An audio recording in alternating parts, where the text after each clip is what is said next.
మాకు స్వస్థతనివ్వని, మాకు ఆరోగ్యాన్ని, మాకు శాంతినివ్వని, మాకు సమాధానాన్ని, మా కుటుంబాలను దీవించమని మేము పరుగుతీస్తున్నాం తండ్రి. నీ ఆ జనం భూమిలోంచి నీ అంగి అంచి ముట్టుకోవడానికి తహతహలాడుచున్నట్లుగా ఇదిగో ఈరోజు స్వస్థత పొందాలని నీ బిడ్డలు తహతహలాడుచున్నారు ప్రభువా. ఒక్క నిమిషం మోకరిందా నిన్ను నీవు సమర్పించుకో. అటు ఇటు చూడవు, అటు ఇటు పరిగెత్తకు. నిన్ను నీవు సమర్పించుకోవడం మొదలుపెట్టి మొదలుగా అప్పుడు ప్రభు నిన్ను తాగే పరిశుభ్రమైన గడియ. ప్రభు తాకాలంటే disposition of the mind and disposition of the heart, ఈ రెండు ఉండాలి.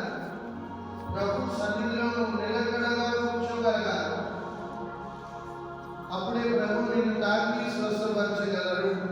అటు ఇటు చెదిరిపోకుండా ఏముంటారు అడగండి ఒక్కసారి. ఆ 12 సంవత్సరాల రక్తస్రావ రోగంతో బాధపడుతున్న స్త్రీ వలె మేము కూడా తండ్రి గత ఎన్నో ఏళ్ళగా ఏదేదో శోధనలు, ఏదేదో ఆటంకాలతో, ఏదేదో సమస్యలతో, ఏదేదో శోధనలతో మా జీవితం సావాసం చేస్తున్నాం.